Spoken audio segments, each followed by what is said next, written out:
Buenas tardes, mi nombre es Elio Balduz. Yo le voy a exponer acerca del control de la corrosión. El control de la corrosión, debido a su grado relativamente alto de resistencia, el acero tiene muchas ventajas como material de construcción, por lo que los productos de acero se han utilizado en una gran variedad de aplicaciones. Sin embargo, el problema más común con la utilidad del acero es un entorno marino en su susceptibilidad de la corrosión. El proceso de la corrosión. Para que el acero se corroa, es decir, que se forme un óxido, este debe quedar expuesto al oxígeno o al aire. Además, el acero se corroe mucho más deprisa en presencia de otros agentes atmosféricos como el agua, lluvia o aire húmedo, y la sal también. Además, cuando queda inmerso en el agua de mar, el acero está expuesto también a corrosión galvánica. El proceso de la corrosión.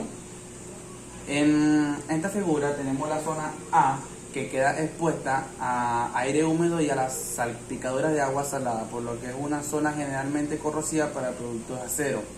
En la zona B se encuentra constantemente húmeda con agua del mar, que también contiene mucho oxígeno disuelto. Y tenemos la zona C, que es también muy agresiva para el acero debido a que está presente la corrosión galvánica también. Soluciones. Hay cinco soluciones posibles para proteger los productos de acero como los efectos de la corrosión. Primero, utilizar acero inoxidable en lugar de acero normal. Acero inoxidable es acero normal mezclado con otros metales como níquel y cromo. Segundo, recubre el acero normal como zinc. El recubrimiento de acero con zinc, que es otro metal, es un procedimiento que se conoce generalmente como galvanizado y es la forma más normal de proteger pequeños objetos y fabricados como anillos de amarre, volardos, fabricados con tubos, entre otros. Recubre el acero normal con plástico especial. El recubrimiento del acero con plástico especial resistente al desgaste constituye otra forma de protección contra la corrosión. Sin embargo, el alto coste que implica el proceso de recubrimiento en talleres especializados hace que este método no sea práctico para un uso diario. Pinte el acero normal con pinturas especiales. El pintar el acero con estas pinturas especiales es el método más común de proteger grandes estructuras de acero. Las superficies que se van a pintar se deben limpiar cuidadosamente con un cepillo de acero.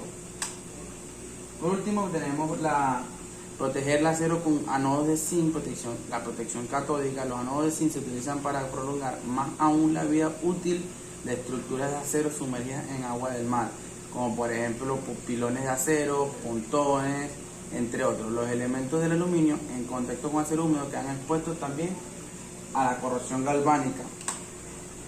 Técnicas del control de la corrosión son múltiples. Los sistemas de protección existentes, para ello se requieren esfuerzos multidisciplinares y la experiencia ha demostrado que muchas veces la solución óptima se alcanza integrando varias de ellas.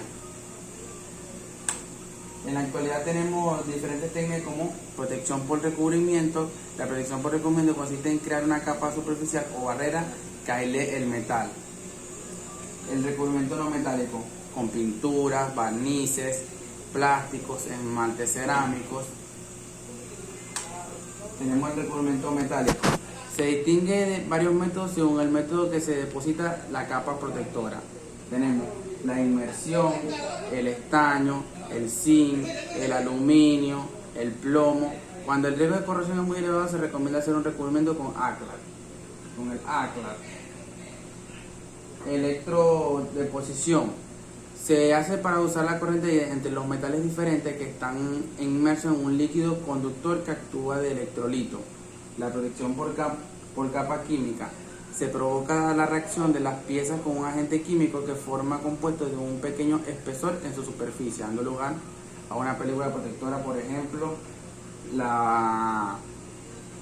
el cromatizado, que se aplica una solución de ácido crómico sobre el metal, la fosfatación, que se aplica una solución de ácido fosfórico y fosfato sobre el metal.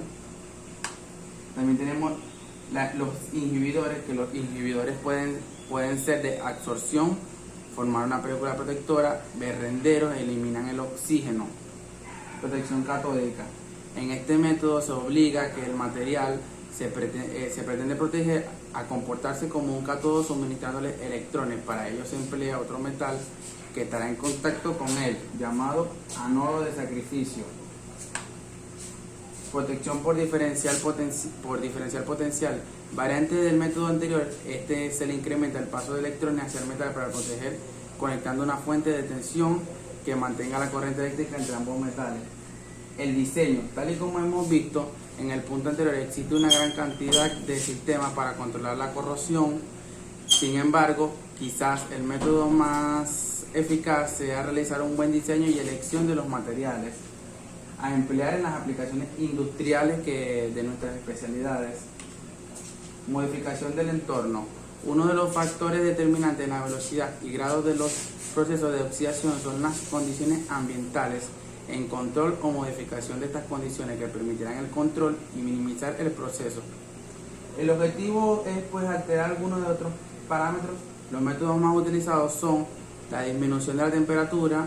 Con ello se consigue disminuir la velocidad de reacción, disminuyendo el riesgo de corrosión, reducción de la velocidad de un fluido corrosivo, eliminar el oxígeno de soluciones acuosas y la reducción de la concentración de iones corrosivos en el electrolito que está corroyendo un metal anódico. Acarrea una disminución de las velocidades de la corrosión, muy empleado en aceros inoxidables. Muchas gracias.